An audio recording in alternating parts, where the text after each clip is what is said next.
John Newton, but the melody sounds very much like a West African sorrow chant built on the pentatonic scale. And so when I sing it, I want you to experience the melody of a slave. I researched this song in the Library of Congress. And wherever you see it authentically printed, it says, words, John Newton, melody, unknown. So just come with me for a moment.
Amazing grace,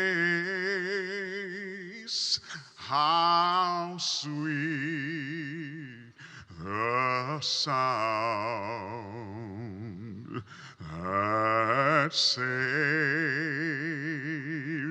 a wretch like me.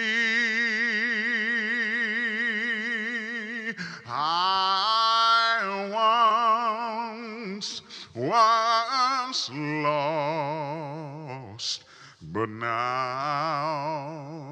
I'm found. Was blind,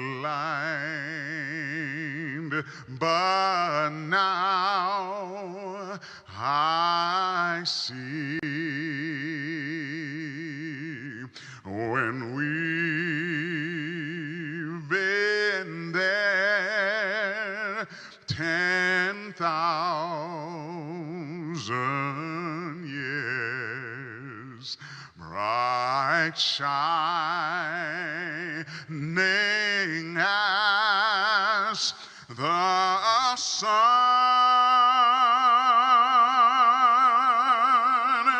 we've known less days to sing God's praise than when we first begun. Hallelujah, hallelujah, amen.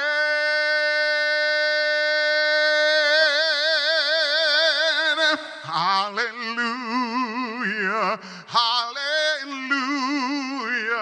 amen.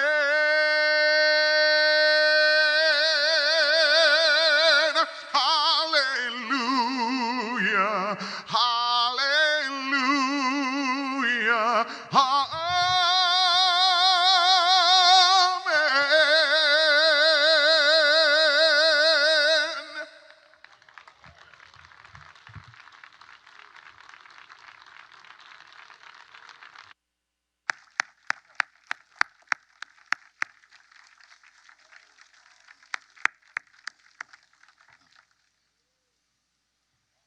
Wow, amen. You know, when Ladies and gentlemen, the president will be here shortly. And until then, we will take a short recess with some music.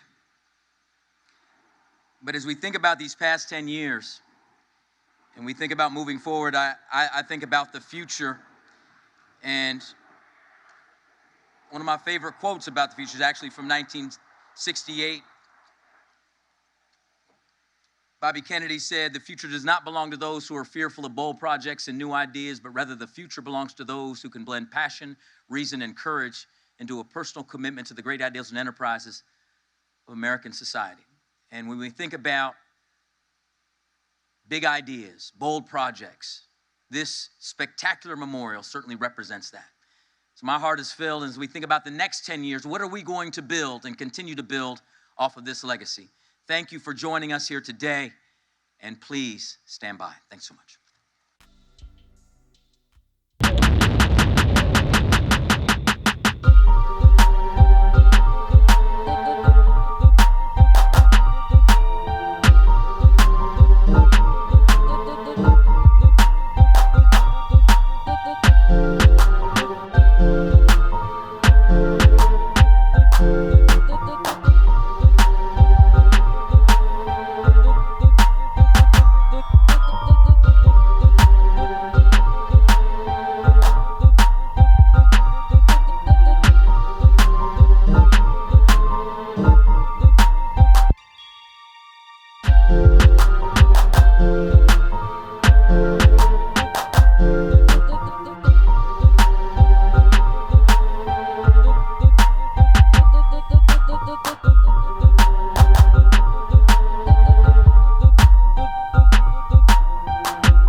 Injustice anywhere, and someone's action.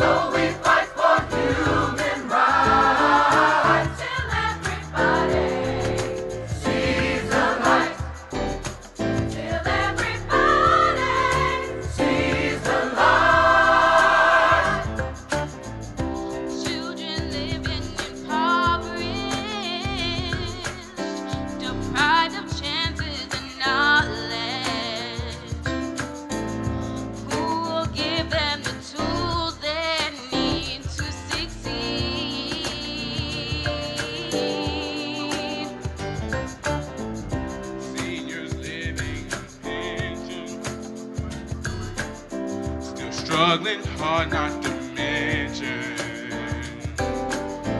Prescription drugs cost them more than the funds they receive. So we sing injustice everywhere, red injustice everywhere,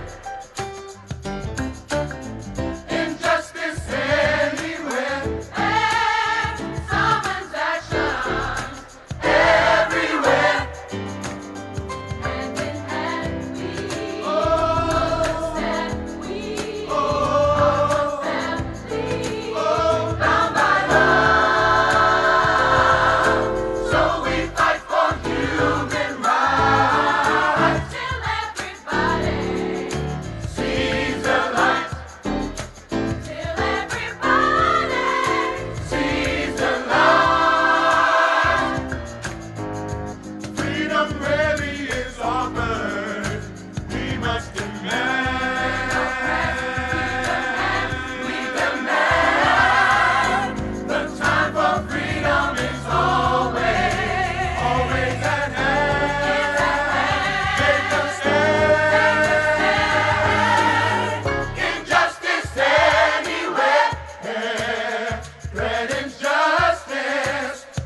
Well, this is an anthem that says Black Lives Matter because we have a lot of inequality in our world. Here we go.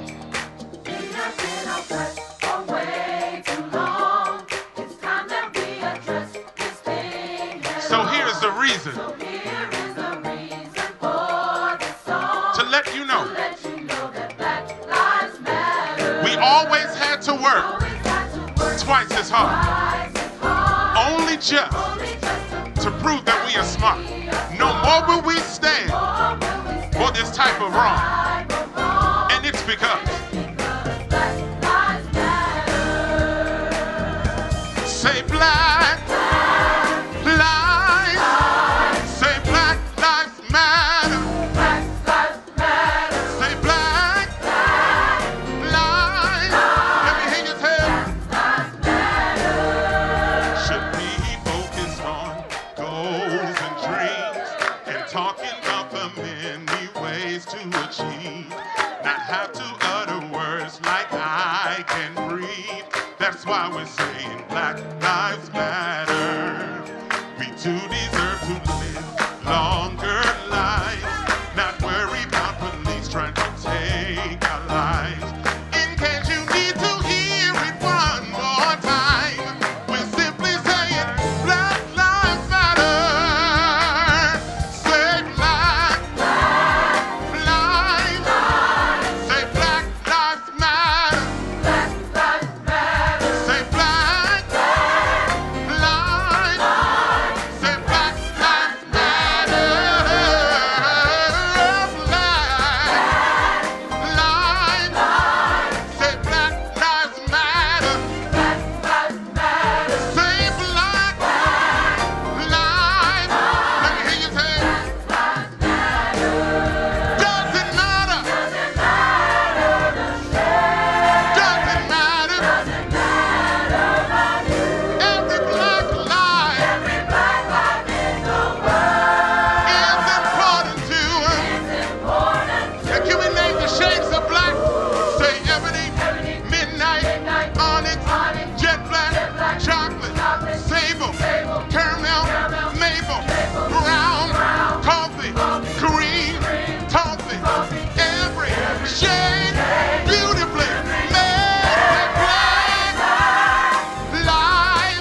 Please welcome Season 19 Top 9 semifinalists on The Voice, Tamra Jade, singing America the Beautiful.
to shining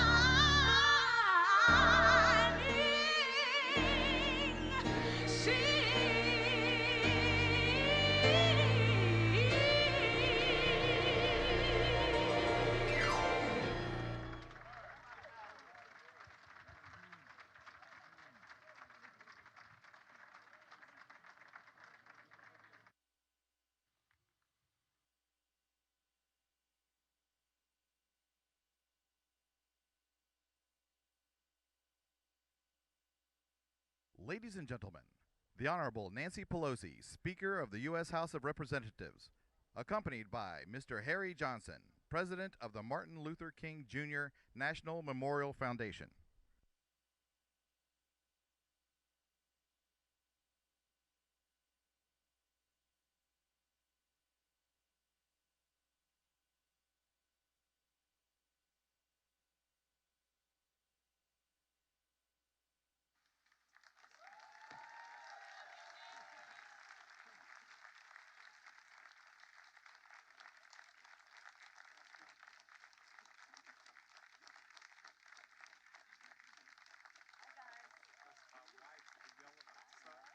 Ladies and gentlemen, the 46th President of the United States, Joe Biden, accompanied by Vice President Kamala Harris.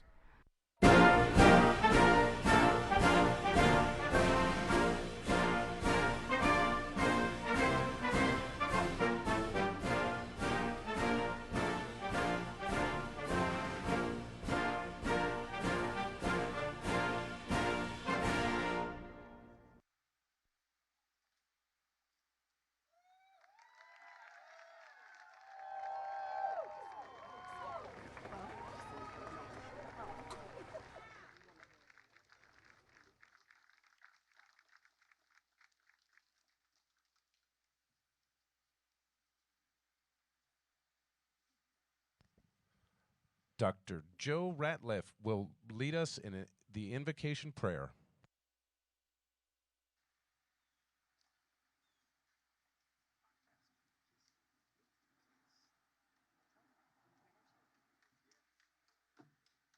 May we pray. Holy, holy, Lord God Almighty, this morning let our glad hearts rise to you. We confess the shadow of our turning from you. The darkness then overwhelms us. Our choices defeat us. We become afraid. We grieve your heart, harm others, and disappoint ourselves. So from your compassions that never fail, but are new every morning, unclench our hearts, cast away the darkness from our paths, soften our spirits with gentle grace, bind our wounds, touch our brokenness, open our angry fist, lance the poison of unforgiveness from our souls, and restore us to full communion with you, with others, and with ourselves. So teach us to know better what time it is in our lives, to apply our hearts to wisdom, our hands to service. We applaud this day as we remind ourselves of the work of Dr. Martin Luther King Jr., his love for justice for all. May such a worldview broaden our capacity to care for the least and the lost. May justice roll down like a mighty stream and drown our hate, our differences, so it may be. Amen. Ladies and gentlemen, to perform, please stay standing for the performance of Lift Every Voice and Sing. Please welcome Miss Michelle Fallon, the Artistic Director for the Children of the Gospel Choir.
a song full of the faith that the dark past has taught us. Sing a song full of the hope that the present has brought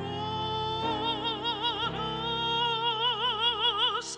Facing the rising sun of a new day begun, let us march on till victory is won. Stony the road we trod, bitter the chastening rod, felt in the days when hope unborn had died, yet with a steady beat, have not our weary feet come to the place for which our fathers sighed. We have come over a way that with tears has been watered. We have come treading our path through the blood of the slaughtered.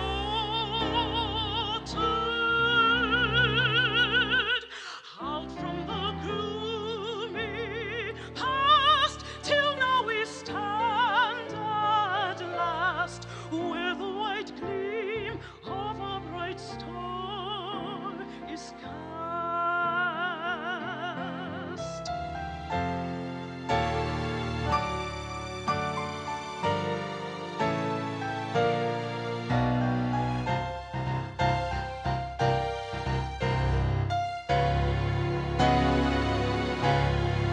God of our weary years, God of our silent tears, Thou who hast brought us thus far on the way, Thou who hast by Thy might led us into the light, keep us forever in the path, we pray.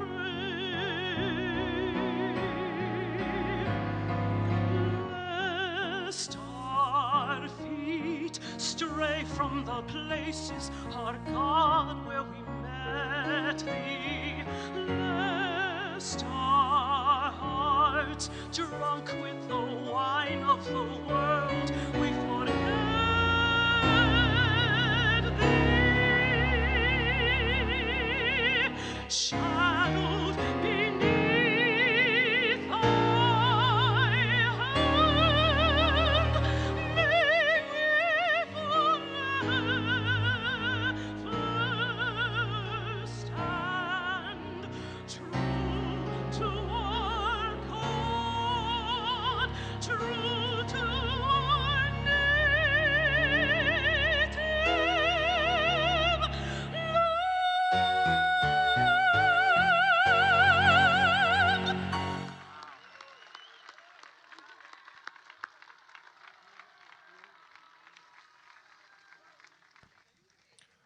Ladies and gentlemen, please take your seats.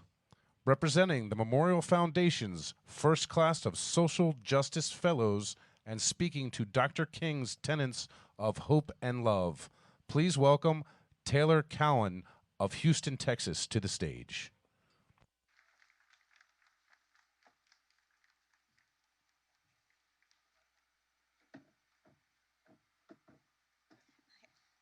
Good afternoon. I am Taylor J. Cowan, and I'm a first-year law student at Howard University School of Law.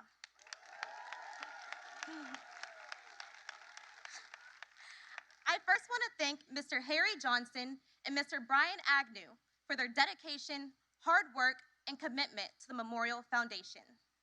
I am proud to represent the 50 fellows of the inaugural Social Justice Fellowship Program. It is an honor to be here to commemorate Dr. King and speak on a virtue about which I care deeply: love. Dr. King was and continues to be the embodiment of love.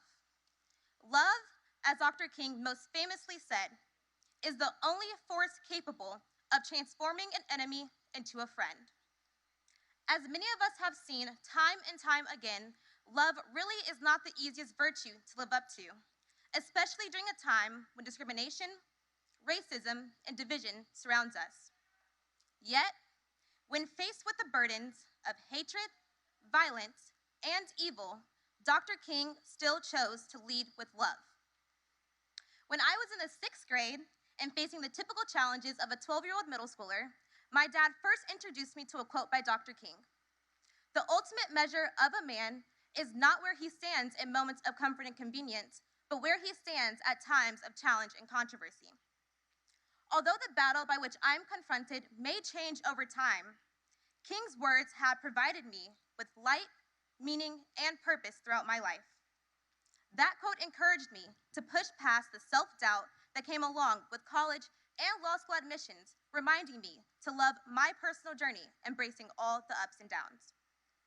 King's words challenge me to see the best in everyone I encounter and to remember the good in humanity in spite of what I see on the news. And most importantly, that quote encourages me to be a light for others because at the end of the day, we are all human and could use a little love. As first-year law students, we are taught the intricacies of the law. At Howard in particular, we examine and question how the law is written and how laws impact Black people and people of color. That said, sometimes it is hard for me to see how love is written anywhere into the law, especially when it is used as a tool to spew injustice and attempt to reverse the progress that people like Dr. King and countless others have worked so hard to gain.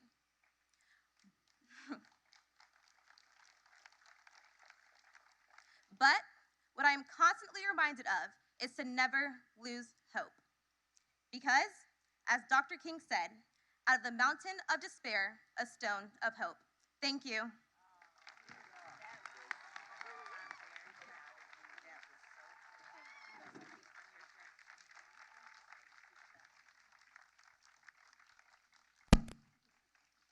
Thank you, Taylor. That was so wonderful. Thank you so much. And we appreciate her being in the inaugural class of our Social Justice Fellows Program. Thank you so much. And wow, she's from Houston, Texas. Who would have thought? Democracy, justice, hope, and love. Those are the 4 tenets that were central to Dr. King's vision. These tenets function as a reminder of what we aspire to become and how much further we have to go. Today, our next speaker lives up to Dr. King's 4 tenets every day as one of the most powerful and influential politicians in our country.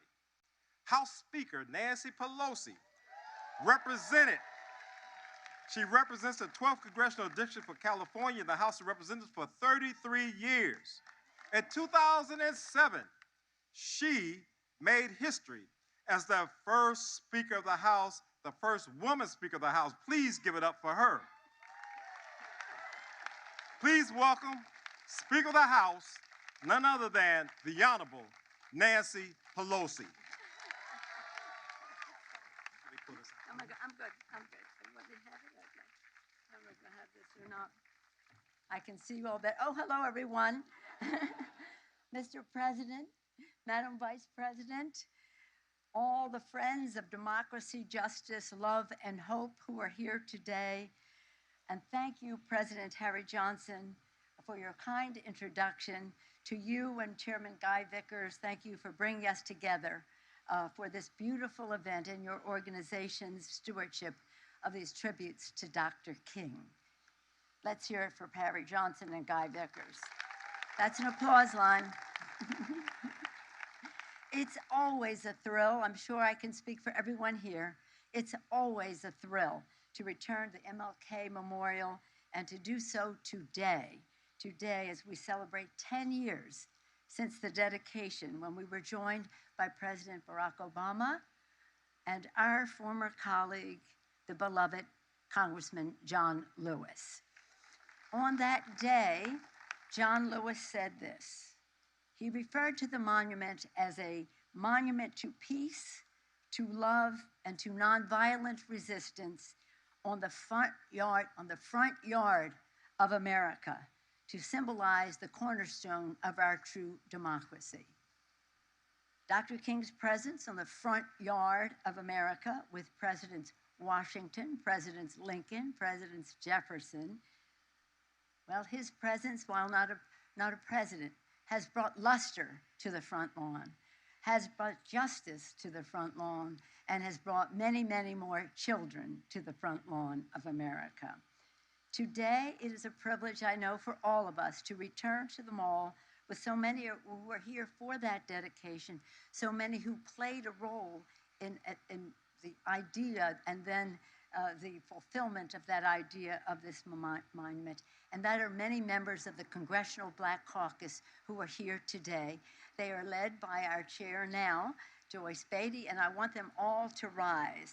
The members of the Congressional Black Caucus.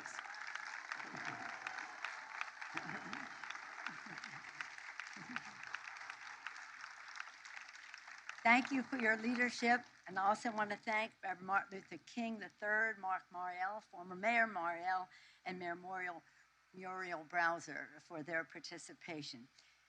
And isn't it a thrill and an honor to be here, a privilege to be here with President Biden today? Thank you, President Biden. And how proud are we that we are here with the first woman and the first African-American Vice President of the United States.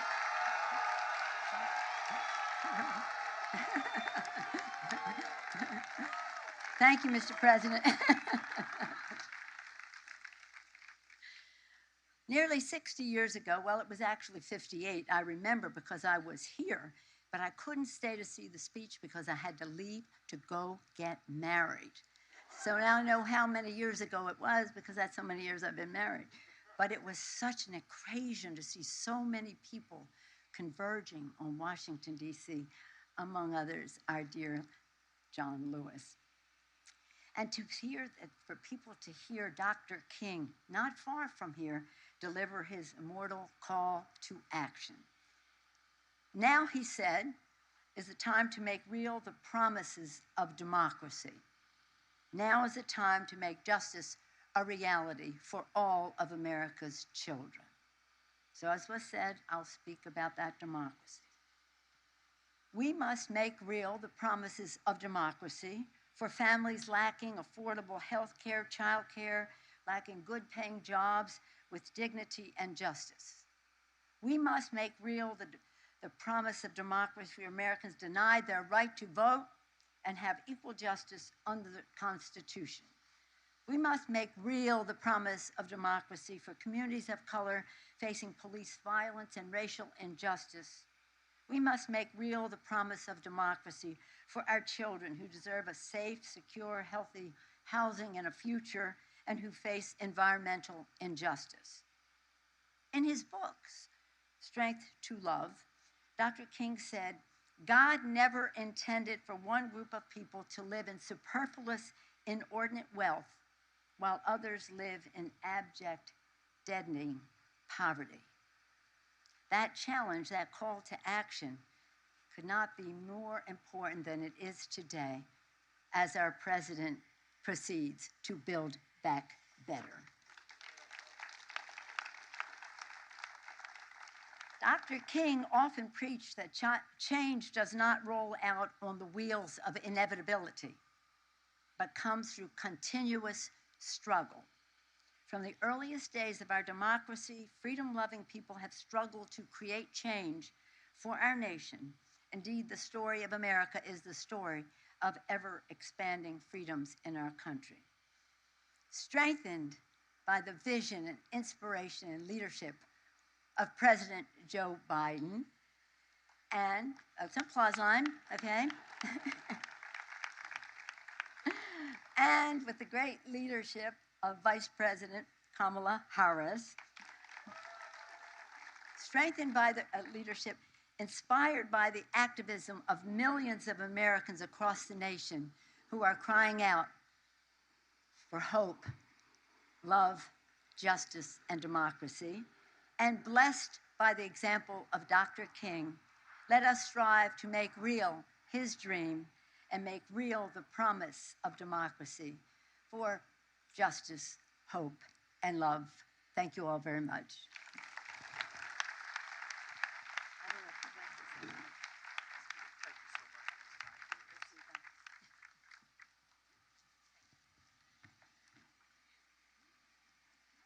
And now, it is my honor to introduce the Vice President of the United States, but I'm going to ask all men of Alpha Phi Alpha to please stand at this time and let the Vice President know that you are in the house.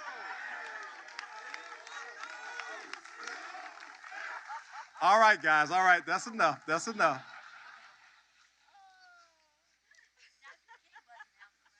Yes, he was. So Dr. King was indeed an Alpha, and it was the Alpha Phi Alpha fraternity that came up with the idea to build this memorial in honor of Dr. King. So we could never take that away from the men of Alpha Phi Alpha. I see y'all down there, the Kappas and Omegas, but it was an Alpha idea. I digress. I am sorry. Mr. President, forgive me. Madam Vice President, forgive me. I am now honored to introduce our next speaker, the Vice President of the United States, Kamala Harris. Vice President Harris has dedicated her life to public service, having previously been elected District Attorney of San Francisco, California, Attorney General of that state, and the United States Senator, and now Vice President.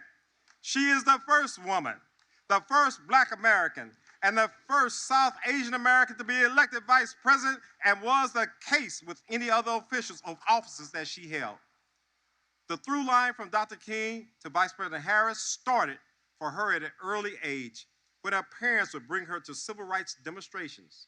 She has said those demonstrations introduced her to her role models, ranging from Supreme Court Justice Thurgood Marshall, another man of Alpha Phi Alpha, to civil rights leader Constance Baker Botley, and their work motivated her to become a prosecutor.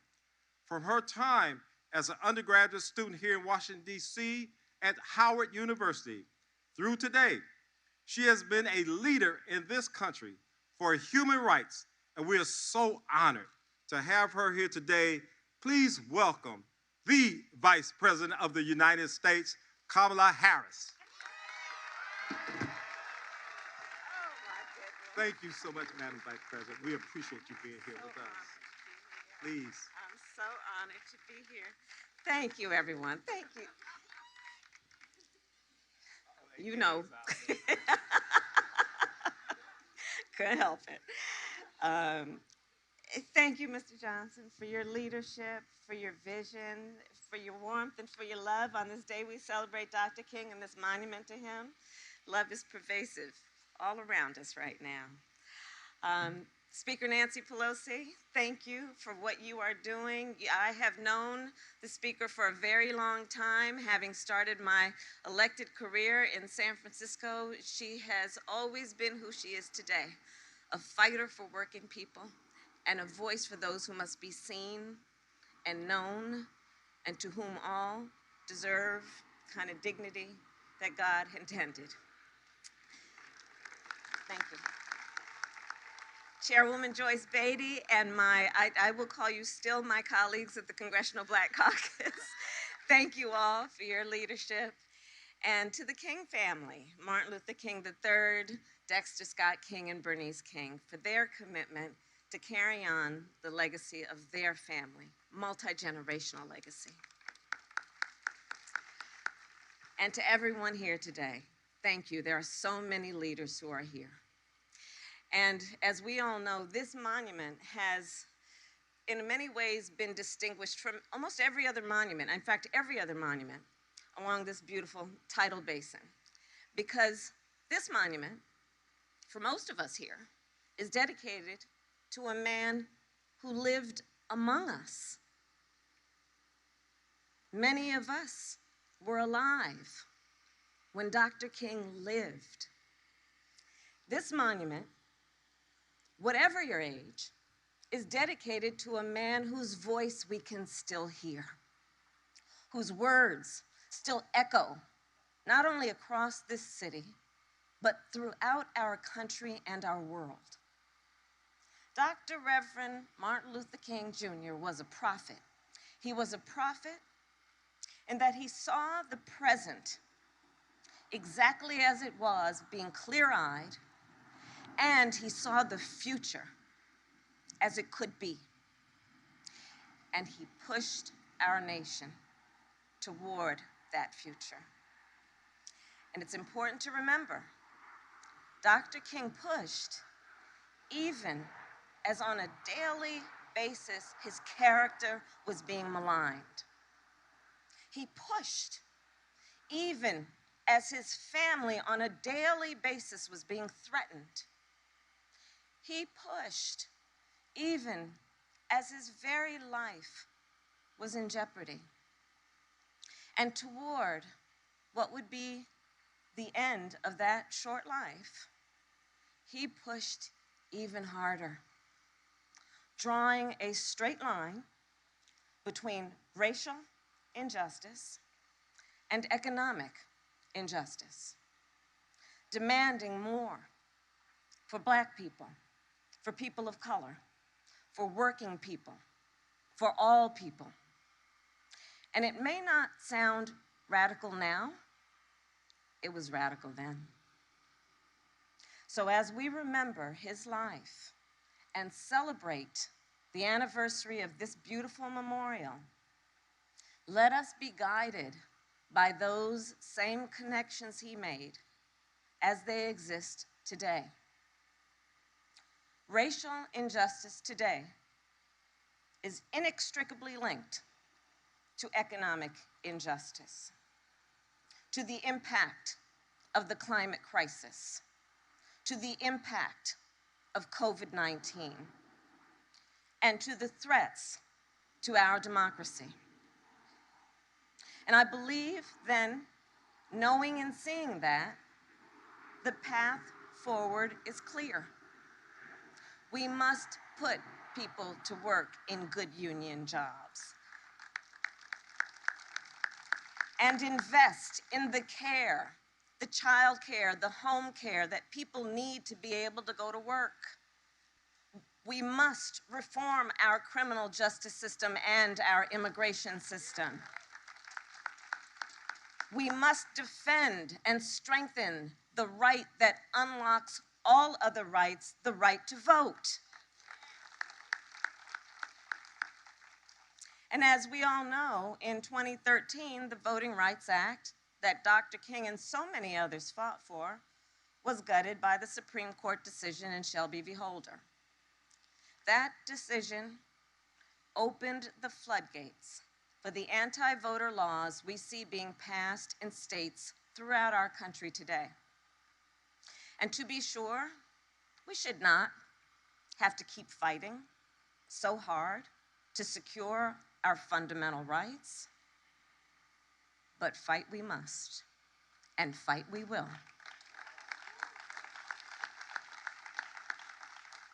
So right now there are two bills in front of the United States Congress that would help to restore the Voting Rights Act and strengthen the right to vote for all Americans. The Freedom to Vote Act and the John Lewis Voting Rights Advancement Act. These two bills are among the broadest efforts to protect and strengthen the right to vote since Dr. King died. But yesterday, as Senate Democrats voted to advance the Freedom to Vote Act, Senate Republicans voted against even debating it, as though it's not a debatable point. They refuse to even come to the table to talk about it. Well, today, I am reminded of the words, we all are, the many words we've heard, including from our young leaders. The words of Dr. King's partner in that struggle, Coretta Scott King. And she said, and I will paraphrase, freedom is never really won. You earn it and you win it with every generation. With their sweat, with their tears, and with their blood. The leaders of the civil rights movement and the coalition they built won the Voting Rights Act. These were young men and women. After all, we remember Dr. King was only 39 years old when he died. And yet, they knew their power. They knew that there is real power when your cause is just. And they used then that power to push Democrats and Republicans to pass that landmark bill. So today, as a nation, we must summon our own power. As leaders, we must leverage our own power. And we all have a role to play. And the President and I are clear on ours. We are and must be unwavering in this fight. And we must use our voice to call out any effort to obstruct justice. And to call for justice everywhere. Remember, and Dr. King knew this, America is not defined by her perfection. America is defined by our commitment to perfecting. And in our nation, that will forever be the work forward. As Dr. King did, we must keep believing a better future is possible. And as Dr. King did, we must keep pushing toward that future. So as I have the great honor of introducing our president, let me end today by recognizing the impact that this memorial has had. For 10 years, think about it, for a decade, visitors from all over the world have come to this very place. The words that are etched in these walls, now etched in their hearts and on their smartphones. The history that is told here because of this place is now part of their own. And I know that when they leave here, they do so determined to do their part to build a better future. So on behalf of our nation, on behalf of our world, thank you all for making this memorial possible. And now it is my great and distinct honor to introduce a phenomenal leader who was here when this memorial was first unveiled, a leader who I know, because I see it every day, draws so much inspiration and reminds so many of the work and the words of Dr. King, our President of the United States, Joe Biden.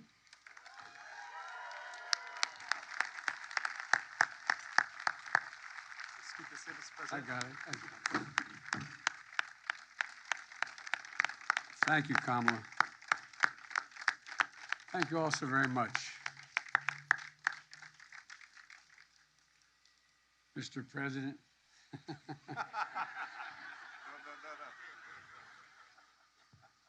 Harry, thank you for your stewardship. You know, here in the heart of the capital of the United States of America, the tensions and the heat of the nation are vividly on display. Dr. King stands determined and brave, looking out the promised land. Across the tidal basin stands another giant of our history, Thomas Jefferson, whose words declared the very idea of America, that we are all created equal, endowed by or created with certain inalienable rights. We all deserve to be treated equally throughout our lives. To state the obvious, and no audience knows it better than this one, we've never lived up to that idea. But we've never walked away from it fully. We've never walked away. In his sermon to the march in Washington, Dr. King called on all of America to live up to the full meaning and promise of our Declaration of Independence. And so, They stand here in perpetuity, in timely and timeless conversation that inspires us and challenges us, reminds us how far we've come, where we need to go, and how much longer the journey is. And it's a conversation that shapes our days and that we must carry forward. Madam Vice President, Madam Speaker, Chair of the Black Caucus, PD, Congressional Black Caucus members, the Memorial Foundation, leaders of faith and community, distinguished guests. From here, we see the ongoing push and pull between progress and struggle over the self-evident truths of our democracy. And in our nation, we now face an inflection point in the battle, literally, for the soul of America. And it's up to us together to choose who we want to be and what we want to be. I know the progress does not come fast enough. It never has. And the process of governing is frustrating and sometimes dispiriting. But I also know what's possible. If we keep the pressure up, if we never give up, if we keep the faith. We're at an inflection point. I know I've maybe overused that phrase, but it is an inflection point in American history in delivering on economic justice. For it was the dignity of work that Dr. King was in Memphis on that fateful day in April, helping sanitation workers, not only for better pay and safer conditions, but to be granted more dignity as human beings. In our time, it's about recognizing that for much too long, we've allowed a narrowed and cramped view of the promise of America. A view that America is a zero-sum game, particularly of the recent past. If you succeed, I fail. If you get ahead, I fall behind. And maybe worst of all, if I can hold you down, I lift myself up instead of what it should be. And it's just self-evident. If you do well, we all do well. That's keeping the promise of America. I've never seen a time when working folks did well that the wealthy didn't do very well. Look, it's the core of our administration's economic vision, and it's a fundamental paradigm shift for this nation. For the first time in a couple generations, we're going to be investing in working families, putting them first and helping them get ahead, rather than the wealthy and the biggest and most powerful people out there. We're investing in black families with rescue checks and tax cuts that will reduce black poverty by 34%, black child poverty by more than 50% this year. And we're aggressively, with the leadership of some of the people I'm looking at right now, combating housing discrimination to create a generation of wealth. How did every other person make it to the middle class from a working class circumstance? Just like my dad did. Build equity in a house. Granted, it was small. Granted, it wasn't much. But it was enough to build a little equity. We'll use the federal government's purchasing power to unlock billions of dollars in new opportunities of minority-owned small businesses and access to government contracts. Is there any doubt that providing more people with just a little more breathing room to take care of their families, generate a little bit of wealth that they can pass on to their children, and create jobs in their communities would uplift the entire country, all the country, everyone? And as the economy recovers, we are determined and focused on rebuilding it over the long run. No one should have to hold their breath as they cross a rundown bridge to determine whether it's safe enough, or a dangerous intersection in their hometown. A nation, every American, every child should be able to turn on a faucet and drink water that's not contaminated by lead or anything else. As a nation, everyone should have access to affordable high-speed internet. Gone the days when you have to pull up to a McDonald's and sit in the parking lot with your child to do their homework when there's virtual learning going on. Dr. King said, of all the forms of inequity, Injustice in healthcare is the most shocking and most inhumane. This is a once-in-a-century pandemic that's hit this country hard, and especially the African-American community. It's like you've all lost someone to the virus or know someone who has lost a loved one. 1 in 600 Black Americans have died from COVID-19. It's been reported that Black children are more than twice as likely as white children to have lost a parent or a caregiver to COVID-19, to have to experience the trauma and loss. Many of my colleagues in the Congress are working on what we have to now work on even more fervently, and that is mental health care, helping people through the difficult periods we have. It's been devastating, but we can find purpose in pain. We can find purpose in this pain. Equity is the center of my administration's COVID-19 response. The vaccination rates among Black adults is now essentially on par with white adults. In the midst of this pandemic, we're building an Affordable Care Act to extend coverage to lower health care costs for millions of Black families. We're also working to lower prescription drug costs by giving Medicare the power to negotiate lower prices. And how do you know the plan will work? Because the drug companies are spending millions of bucks to try to stop it. That's how you know. Together, we're making health care a right, not a privilege in this nation. And for the millions of you who feel financially squeezed in raising a child while caring for an aging parent, the so-called sandwich generation, we want to make elder care affordable and accessible so your aging loved ones can live with greater independence and dignity. We also want to make sure child care costs for most families are cut at least in half. No working family, if we get what you all are helping me get done, no working family in America will pay more than 7% of their income on child care for any child under 5. We want to give raises to millions of care workers and home workers so they can increase their capacity, increase their knowledge, increase their opportunities. Health workers and child care workers are disproportionately women of color and immigrants, workers like the ones Dr. King stood for when he marched and gave his life.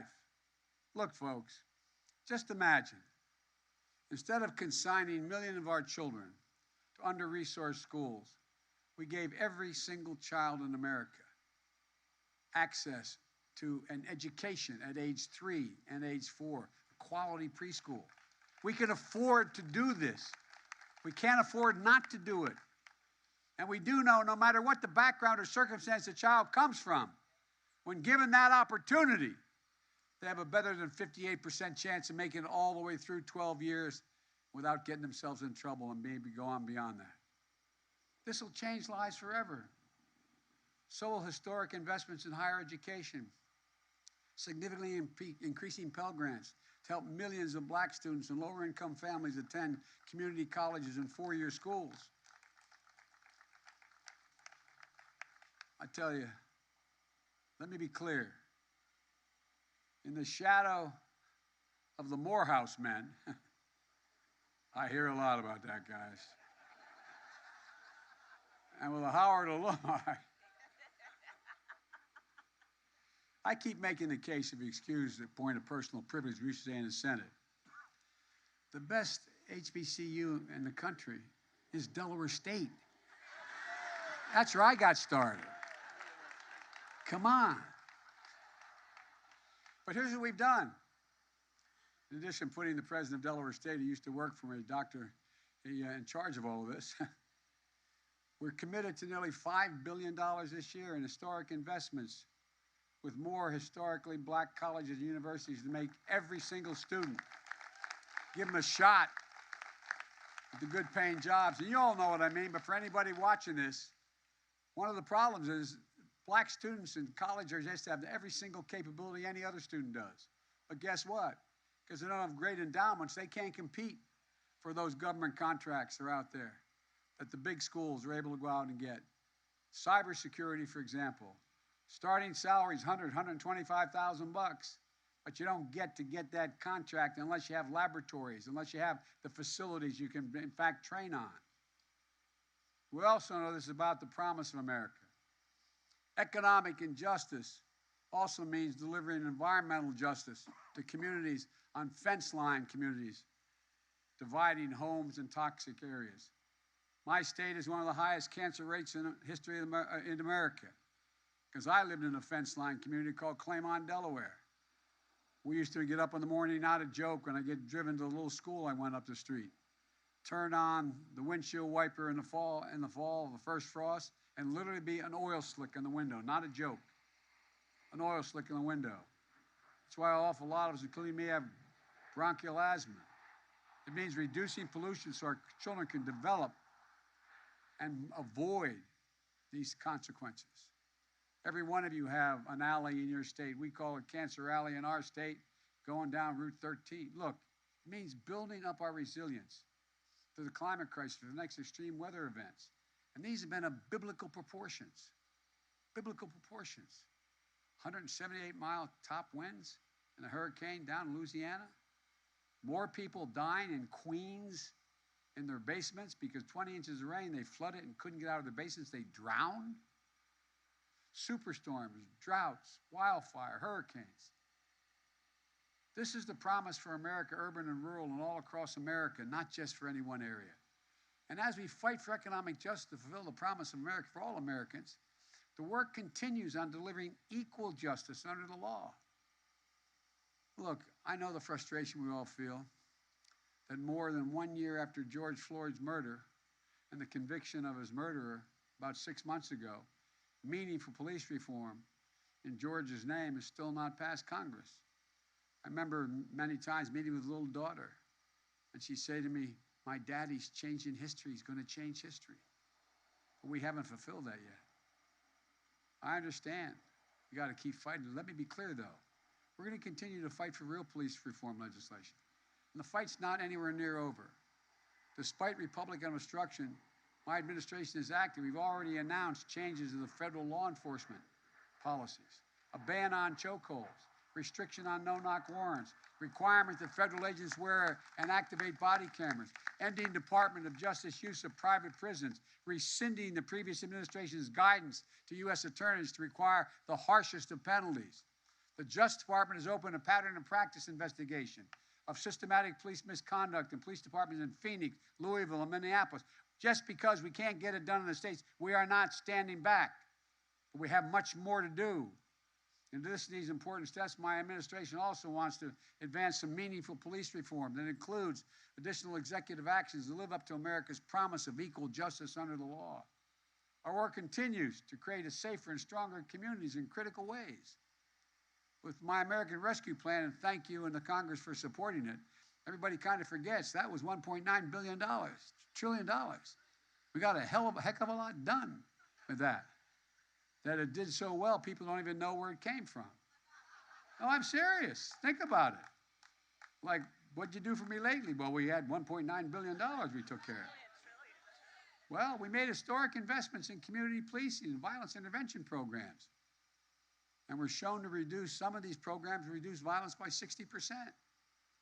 We're expanding summer programs and job opportunities and service and support to keep young people safe and out of trouble. We're helping formerly incarcerated people successfully re-enter their communities. In the past, you get $25 and a bus ticket. You go back right under the bridge you just were there before. You should have access to Pell Grants. You should have access to the housing. You should have access to all the things. You paid your price. And we shouldn't put you back in the spot where you have no options. We're also working to stem the flow of firearms from rogue gun dealers to curb the epidemic of gun violence.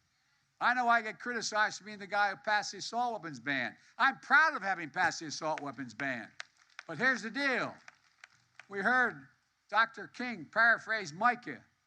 He said, "Give us the ballot and we will place judges on the benches of the South who will do justly and love mercy." Well, in just 9 months, we've appointed more black women to the federal circuit courts and more former public defenders to the bench than any administration in all of American history because of you. We're going to change it. We did it in a record time, and we're just getting started because of all of you in the audience here. You've been the engine behind all of this. But we also know this. To make real the full promise of America, we have to protect that fundamental right, the right to vote, the sacred right to vote. You know, it's democracy's threshold liberty. With it, anything is possible. Without it, nothing is. Today, the right to vote and the rule of law are under unrelenting assault from Republican governors, attorneys general, secretary of state, state legislators, and they're following my predecessor, the last president, into a deep, deep black hole and abyss. No, I really mean it. Think about it. This is what got me involved in civil rights as a kid when I was 26 years old. It gave me, I love reading about how Biden knew he was going to run for president. Hell, I didn't know I was even going to be able to run for the county council. I didn't even want to. But look, this struggle is no longer just over who gets to vote or making it easier for eligible people to vote. It's about who gets to count the votes, or they should count it all. Jim Crow in the 21st century is now a sinister combination of voter suppression and election subversion. My fellow Americans, I thought at one point that I had been able to do something good as chairman of the Judiciary Committee. I was able to get every member of the committee, including some of the most conservative members that ever served, clearly who had racist backgrounds, to vote to extend the Voting Rights Act for 25 years. I thought, whoa, one of the proudest things I ever did as a senator. But guess what? This means that some state legislatures want to make it harder for you to vote. And if you do vote, they want to be able to tell you whether or not your vote counts. That's not happened before. They want the ability to reject the final vote and ignore the will of the people. If their preferred candidate, black or white or Asian or Latino, doesn't matter if their candidate doesn't win. And they're targeting not just voters of color, as I said, but every voter who doesn't vote the way they want. I have to admit to you, have been as a senator my whole 36-year career involved in, I've worked with a lot of folks out here in civil rights issues. I thought, man, you can't turn this back, that you could defeat hate. I thought we could actually defeat hate. But the most un-American thing that any of us can imagine, the most undemocratic and the most unpatriotic, and yet sadly not unprecedented. Time and again, we've witnessed threats to the right to vote in free and fair elections come to fruition. Each time we fought back. We've got to continue to fight back today. I want to thank Martin Luther King III for leading marches on voting rights during the anniversary of the March on Washington on August 28th. Vice President and I and our colleagues here have spent our careers doing this work. It's central to our administration. On the anniversary of Bloody Sunday, I directed each and every federal agency to promote access to voting, from each agency heeding that call. For example, the Department of Veterans Affairs, I asked them to make it easier for veterans and their families to register and to vote at VA facilities, so it'll be open. In addition, the U.S. Department of Justice has doubled the voting rights enforcement staff. We got a long way to go, though. It's using authorities to challenge the onslaught of state laws undermining voting rights, whether in old or new ways. To something like 20% of half the Republicans or registered Republicans, I am not your president. Donald Trump is still your president. As we Catholics say, oh my God. But look, the focus is going to remain on discrimination and racial discriminatory laws. Georgia's various new anti-voting laws. And let's be clear about Georgia, Dr. King's home state, and the home state of someone who has literally stood in his shoes as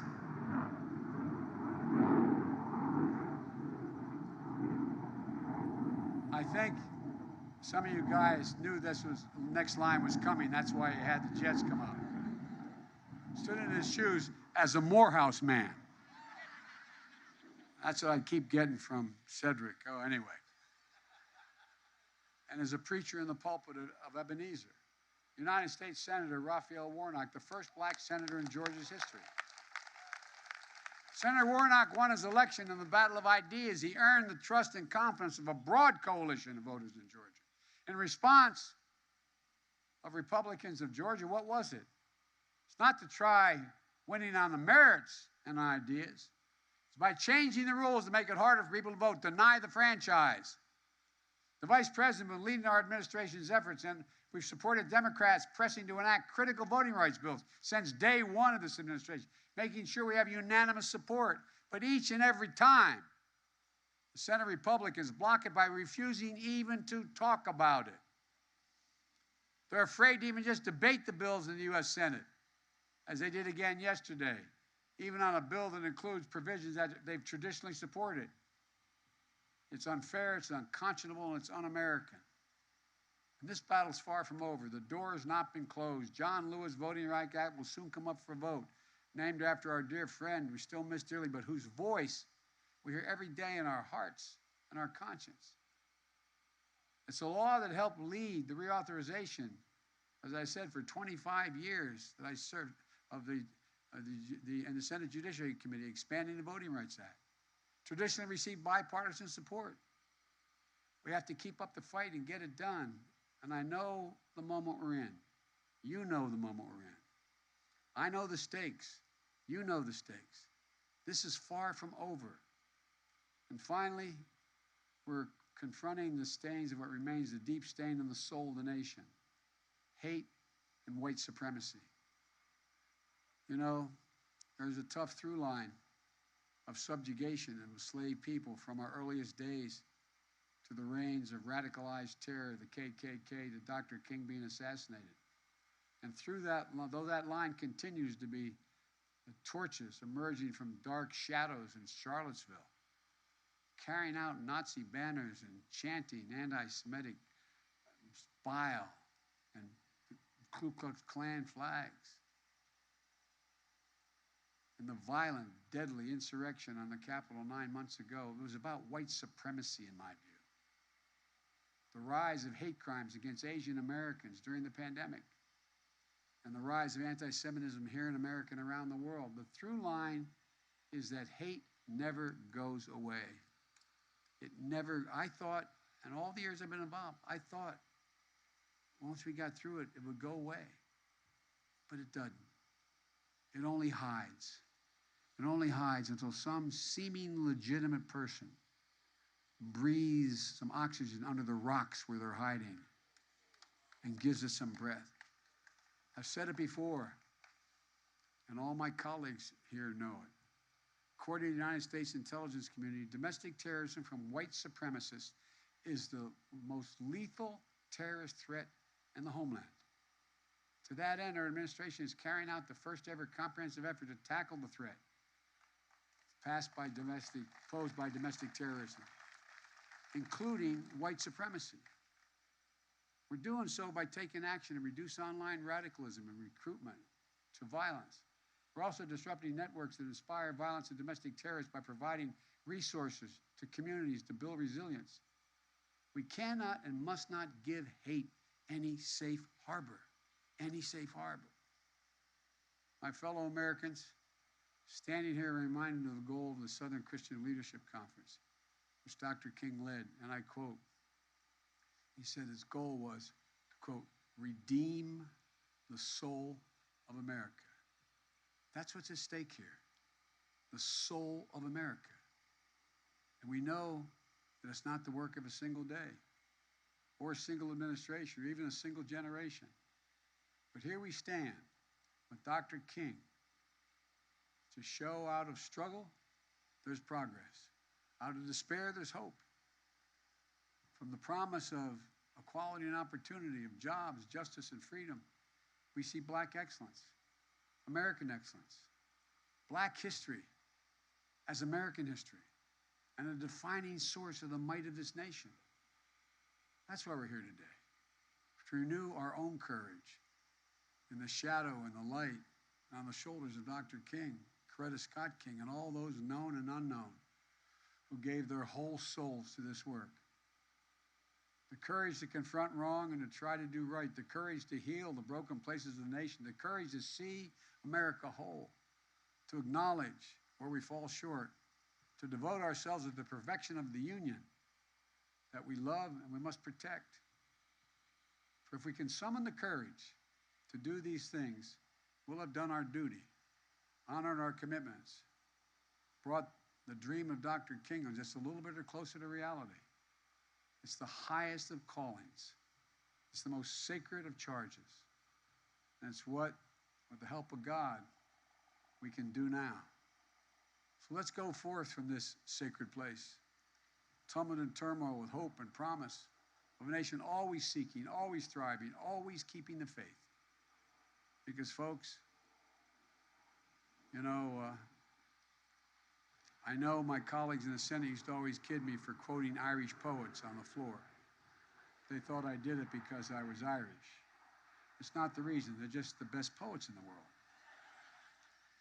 There's a line from, and I believe this to be true, there's a line from a poem, The Cure of Troy.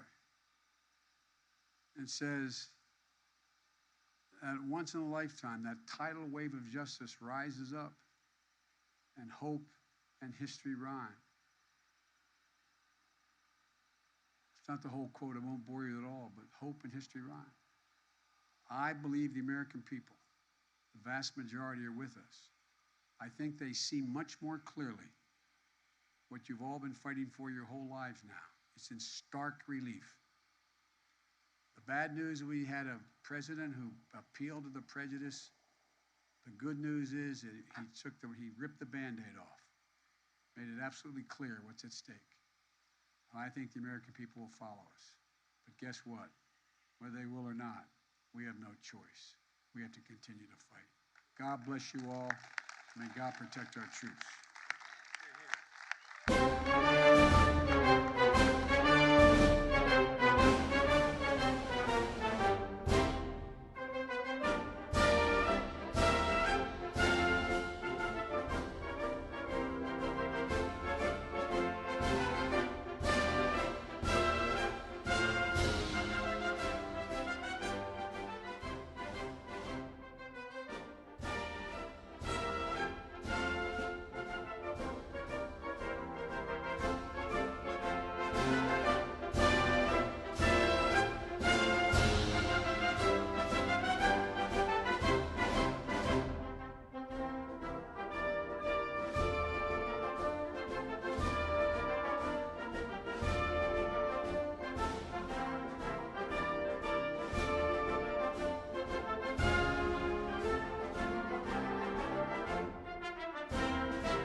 Ladies and gentlemen, please welcome back Minister Wintley Phipps.